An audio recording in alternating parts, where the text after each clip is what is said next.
नमस्कार मित्रांनो,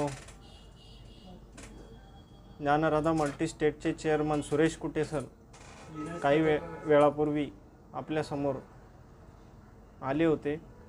त्याची एक छोटीशी क्लिप आपल्यासमोर दाखवणार आहोत. त्यांनी या क्लिपमधून आपल्याला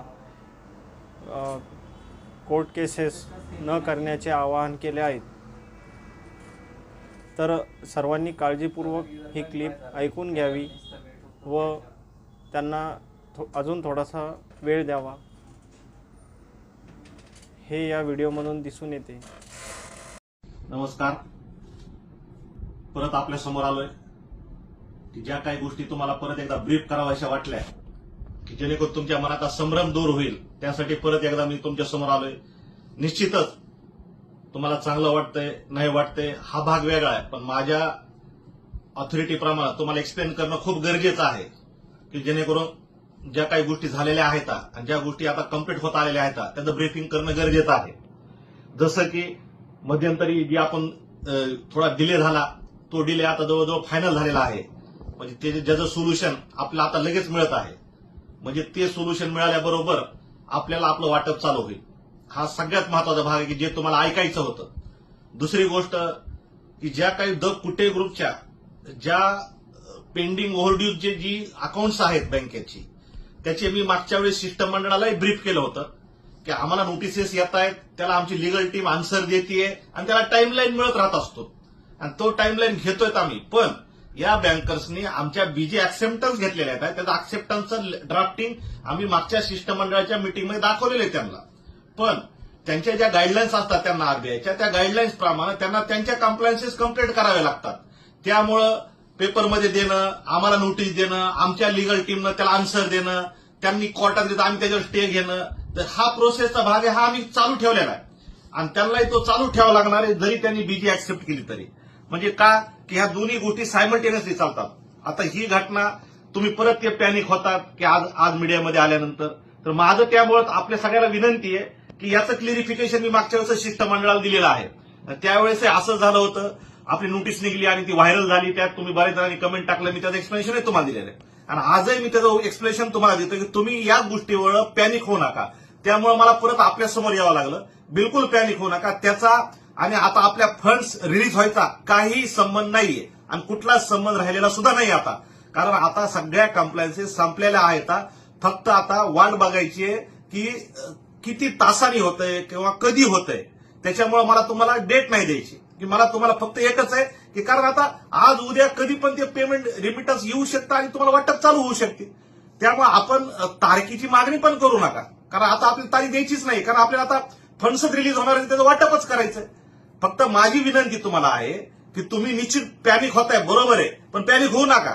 मग काय होतंय की तुम्ही सगळेजण एकत्र येऊन पोलीस स्टेशन पर्यंत जाताय, कंप्लेंटसाठी बोलताय. मग यांनी काय होईल की मी जे काम केलंय का ह्या कामाला परत कुठेतरी हार्डल निर्माण होईल. माझी विनंती आहे की तुमच्या 2-4 जणांच्या कंप्लेंटमुळे हे लाखो लोकांसाठी मी जे फंड्स आणलेत का त्याच्या सगळ्या अडचणी वाढतायत. आता हे मी तुम्हाला सगळं एक्सप्लेन नाही करू शकत. आता मीडियामध्ये एखादी बातमी चुकीची आली तर त्याच्यात आपण पॅनिक होता, साहजिक आहे, बरोबर आहे.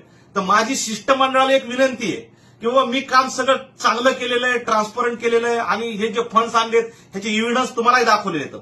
तर माझं त्यांना मंडळी शिष्टमंडळाला माझी विनंती आहे की आपण हे जे मीडिया हाऊस आहेत यांनाही आपण आपल्यामध्ये सामील करून घेऊन त्यांनाही आमचे इव्हिडन्स एकदा आम्हाला दाखवू द्या त्यांनाही, म्हणजे जेणेकरून त्यांनाही त्यांचा कॉन्फिडन्स बिल्ड होईल की बाबा आम्ही कसं काम केलंय, काय केलंय. आणि त्याच्या पुढचं पण माझी विनंती शिष्टमंडळाला की ही जी मीडिया हाऊस जी आपली प्रिंट हाऊस आहे मीडिया, याला जर आपण एकत्र घेतलं आणि त्यांच्या समोर जर आम्ही जे काम केलेलं तेही आम्ही मांडायला तयार आहोत, जसं तुमच्या समोर मांडलेले तरी इव्हिडन्स आहेत. पण हे इव्हिडन्स बघायला जर तुम्हाला वाटलं की कुठली अशी फायनान्स एजन्सीज आहे की ज्यांनी सिक्युरिटायझेशन व्हेकलमध्ये काम केलेलं आहे आणि फंड रेज केलेले, तर तुम्ही त्यांनाही याच्यामध्ये इन्व्हॉल्व करू शकतात की जेणेकरून आणखीन सोपं होईल की बाबा हे जे आम्ही म्हणतोय, हे जी डॉक्युमेंटरी पार्ट तुम्हाला दाखवलाय हे बरोबर ट्रॅकिंगवर आहे का नाही. म्हणजे एक third angle, third person involve झाल्यानंतर तुमचाही कॉन्फिडन्स बिल्ड होईल. कारण काय झालंय की आम्ही आमच्या पद्धतीनं कॉन्फिडंट काम केलेलं आहे, एकदम कॉन्फिडंट केले, पण जो इव्हिडन्स आहे का, जो इव्हिडन्स आम्हाला तुकडनं मिळालेला आहे तो इव्हिडन्स आम्ही तुम्हाला दिलेला आहे. आणि तो इव्हिडन्स जर थर्ड एजन्सी ज्यावेळेस सिक्युरिटायझेशन व्हेकलमध्ये फायनान्स रेज करते मार्केटमध्ये आणि त्यांना आणि आपल्या प्रिंट मीडिया हाऊसला जर आपण बरोबर एकत्रित बसवलं तर बरोबर ते ताळमेळ बसन आणि आम्ही जे काम केलंय का हे काम समोर येईल हो. आता विषय फंडचा आहे, कुठलाच राहिला नाहीये. आणि आता तो फंडचा जो गॅप राहिला होता कम्प्लायन्सचा लिगल तो सगळा मिटलेला आहे. आता फक्त आपल्याला वाट बघायची आहे, कारण पुढे पुशअप झालेले पेमेंट आरबीआयकडे पुशअप झालेले, बीजी इश्यू झाले, बीजी रेज होऊन पुढे गेलेले आणि आता आरबीआयकडून आपल्याला एक रिमिटन्स येणार आहे, एक्नॉलेजमेंट ती पण येणार आहे आणि फंड्स येणार आहे. हे दोन्ही तिन्ही एकत्र येणार आहे. बीजी एकत्र जाणार आहे, आरबीआयचं आपल्याला हे बरोबर जे येणार रिकमेंडेशन ते पण बरोबर येणार आहे आणि फंडही बरोबर अकाउंटवर येणार आहे. म्हणजे ह्या तिन्ही गोष्टी बरोबर येणार आहे. जी गोष्ट आमच्या हातात पडून ताबडतोब ती आम्ही सिस्टम मंडळाला लगेच पाठवून तुम्हाला पाठवू. म्हणजे ही गोष्ट मला तुम्हाला ह्यासाठी सांगायची आहे की प्लीज विनंती आहे माझी की इतके दिवस तुम्ही मला टाइम दिलाय का नाही, फक्त ह्या काही दिवसात आहे की आपण खरंच त्रास घेऊन पोलीस स्टेशनला जाऊ नका. एवढी विनंती आहे, कोर्टातही जाऊ नका. फक्त मला काही दिवस वेळ द्या, कारण हे झालंय काम. बरं, वेळ ह्याच्यासाठी मागतोय की मी तारीख ह्यासाठी देत नाही, कारण काही तासावर काम आहे किंवा उद्याही काम होऊ शकतं किंवा आजही येऊ शकतो पेमेंट. कारण काय झालं की आता तिथं पूर्ण सगळं काम कम्प्लीट झालेलं आहे. मग आता आपण वेळ हे करू नका. माझं म्हणणं काय आहे की तेवढ्यासाठी परत आणखीन अडचण नका उभा करू. माझी विनंती आहे. तुम्हाला निश्चित त्रास होतोय हे मी मान्य करतो, पण तुम्ही पण थोडा विश्वास ठेवा. आणि माझी प्रेस मीडियाला विनंती आहे की मी जे एव्हिडन्स दिलेत का सर, की आपण एकदा हे बघा सर. माझी विनंती की तुम्ही पण शिष्टमंडळामध्ये येऊन मी समोर सगळं ब्रीफ करतो आणि त्याच्याबरोबर आपणही सर एक चांगल्या एजन्सीला हायर करा की ज्यांनी सिक्युरिटायझेशन व्हेकलमध्ये फंड्स आणलेले सर, की तुम्ही त्यांनाही घ्या की जे हे एव्हिडन्स ते बघितल्यानंतर त्यांचाही कॉन्फिडन्स बिल्ड होईल. मग ह्या सगळ्या गोष्टी आम्हाला खूप तकतक वाटते की आम्ही एवढं सगळं करून आणलेलं आहे. एवढं थोड्याशा गोष्टी चुकीमुळे आज हे लाखो लोकांसाठी जे फंड्स उभा केले तर त्याचा अडचण निर्माण होईल. माझी विनंती आहे की आपण इतके दिवस दम काढला, तुम्हाला अधिकार आहे, खूप सगळा अधिकार आहे, पण थोडे दिवस दम काढा. माझी विनंती आहे. आपण आतापर्यंत आमच्यावर विश्वास ठेवून दमच काढलेला आहे आणि आणखीन मी काही दिवसाचाच म्हणतोय तुम्हाला, त्याच्यानंतर तुमच्याकडून मी टाइम नाही मागणार. आणि माझी प्रेस मीडियाला विनंती आहे की सर मी जे काम केलंय, मी बीड जिल्ह्यामध्ये तुम्ही मला ओळखतात, तुमच्याबरोबर हो मी काम केलेले आणि तुम्ही माझ्या मागच्या कामाची पावती तरी बघा की मी असं करू शकतो का, मी चुकीचं करू शकतो का. मी जर फंड्स आणले तर आणलेच म्हणत नाही, आणले म्हणून तर मला जिथं हँडल आली मी ती हँडल ओपन मांडलेली सर. त्याच्यामध्ये मी काही चुकीचं केलेलंच नाहीये. आणि जे मी तुम्हाला घेऊन म्हणतो बसायचे शिष्टमंडळाला, कारण मी काम त्या लेवलचे केले, मलाही सगळ्यात मोठा आनंद होईल की तुम्हाला दाखवायला. आणि तुमच्या बरोबर ज्यांनी हे हँडल केलेले ती जर मंडळी बसली तर आणखीन खूप चांगलं होईल की ती पण आपल्या खरंच हे ट्रॅकवर आहेत आणि या सगळ्या गोष्टी बरोबर आहेत. हे फुल अँड फायनल झालेलं आहे. आता काहीच राहिलेलं नाही याच्यामध्ये. माझी विनंती की मला तुम्ही बाकीच्या लाईनला बसू नका प्लीज. माझ्या हात जोडून विनंती आहे आणि हात जोडून विनंती आहे की आपण पोलीस डिपार्टमेंटकडे जाऊ नका. एवढा वेळ मला थोडा द्या, तसं करू नका. कारण काय की तुमच्या इथं कुठं तर कुणाचं आणखी चुकलं तर परत याला कुठंतरी काहीतरी अडचण येईल. खरंच मी तुम्हाला सांगतो, खूप प्रयत्न करून हे फंड आणलेले तर आणि एवढ्या चांगल्या पद्धतीने आणले तर ही सगळी तकतक, ही सगळी मी तळमळ मी शिष्टमंडळासमोर प्रेझेंट केलेली आहे. माझी विनंती आहे की प्रेस मीडियाने सुद्धा शिष्टमंडळाबरोबर परत आमच्या समोर यावं, त्यांना वाटत असेल तर. मी ह्या सगळ्या गोष्टी प्रेस मीडियाला सगळ्या समोर सांगू शकतो, कारण माझ्याकडे सगळे एव्हिडन्स आहेत. आणि तुमची मीठ घेईपर्यंत एखाद्या वेळेस माझे फंड्स येऊन जाते ना, मग ती पण गोष्ट मी सांगतो तुम्हाला. म्हणजे ही गोष्ट एकदम पक्की आहे. माझी विनंती आहे, आजचं जे माझं बँकिंगचं माझ्या ग्रुपचं जे नोटिसेस वगैरे इश्यू होत आहेत सर, याला हे स्टेप बाय स्टेप्स येतात, याला सगळे ऑप्शन येतं, याला आमची लिगल टीम उत्तर देते. त्याच्यामुळे आपलं काम नाही थांबत.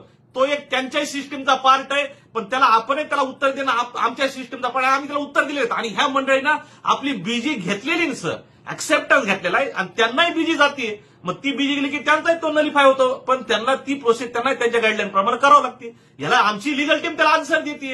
ह्याच्यात वेगळं काही नाहीये. पण माझी विनंती आहे की तुम्ही जर कुठं आणखीन मॉबनी कुठं पोलीस स्टेशनला गेले, कोर्टात गेले, तर आमचा वेळ तिकडे चालला सर. आणि निश्चित तुम्हाला बोलल्यानंतर तुम्ही थांबतातही आमच्या शब्दावर. पण माझी विनंती की काही दिवस थांबा ना. फंड आले तर 100% आले आणि पैसेच घ्या. मी पैसेच द्यायला लागले तुम्हाला.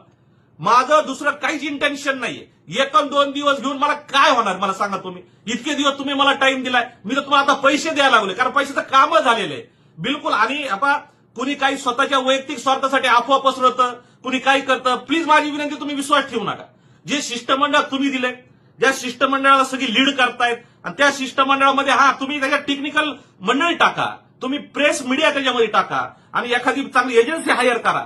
त्याचं मॅन्डेट कुठे ग्रुप साईन करत त्याची फीसचं, पण तुम्हाला तुमच्या मिटिंगला बसवत तुमच्या पद्धतीची एजन्सी हायर करा. म्हणजे ह्या सगळ्या गोष्टीचा बरं हा विषय काही दिवसाचा आहे, काही त्याच्यातही तुम्हाला जर आणखीन ट्रस्ट बिल्ड करायचं असेल तर मी सगळ्या मीडिया समोर यायला तयार आहे. सगळं सांगायला परत एकदा ब्रीफिंग करायला तयार आहे. कोणी म्हणतं सर हे इव्हिडन्स बरोबर नाहीत. अहो जर ज्यांनी सिक्युरिटायझेशन व्हेकल केलंच नाहीये तर त्याला ते इव्हिडन्स काय कळणार आहे सर, मला सांगा तुम्ही.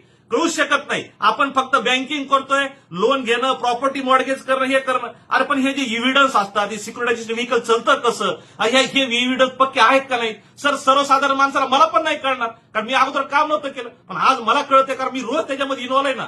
पण एक थर्ड पर्सन जर आणून बसवला, तो किती हुशार असला पण त्याला जर सिक्युरिटीचे व्हेकलच माहित नाही, त्याचे डॉक्युमेंट्स काय असतात हेच माहित नाही सर, त्याला वाटतं हे इव्हिडन्स पक्के नाहीत सर. असं कसं होईल. पण बॉम्बे सारख्या ठिकाणी मोठमोठ्या फायनान्स हाऊसेस बसलेले आहेत सर, की ज्यांनी सिक्युरिटायझेशन व्हेकलवर हजारो कोटी रेज केलेत. आपण त्यांना अपॉइंट करा, त्याचे चार्जेस आम्ही भरू आणि प्रेस मीडियाला आमच्या बरोबर घ्या तुमच्या शिष्टमंडळामध्ये, आणि त्या बिझनेस फायनान्स हाऊसेसला सुद्धा शिष्टमंडळामध्ये घ्या.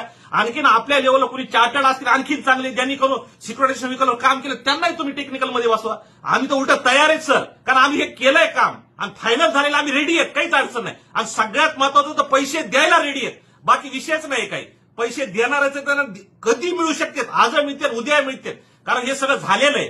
फक्त विनंती आहे की तुम्ही थोडा पेशन्स ठेवून थोडा वेळ द्या. निश्चित तुम्हाला मी समोर आल्यावर तुम्हाला त्रास होतोय, मला कळतंय, पण माझ्याही भावना तुम्ही थोड्या समजून घ्या, कारण मी ह्या सगळ्या भावना शिष्टमंडळाला मांडलेल्या आहेत, सगळ्या गोष्टी केल्या, त्यांनी बघितलेलं आहे. तर त्याच्यामध्ये माझी इच्छा आहे ह्या बाकीच्यांनी पण इन्व्हॉल्व व्हावं आणि एक टेक्निकल आणखीन समोर यावं, काही अडचण नाही.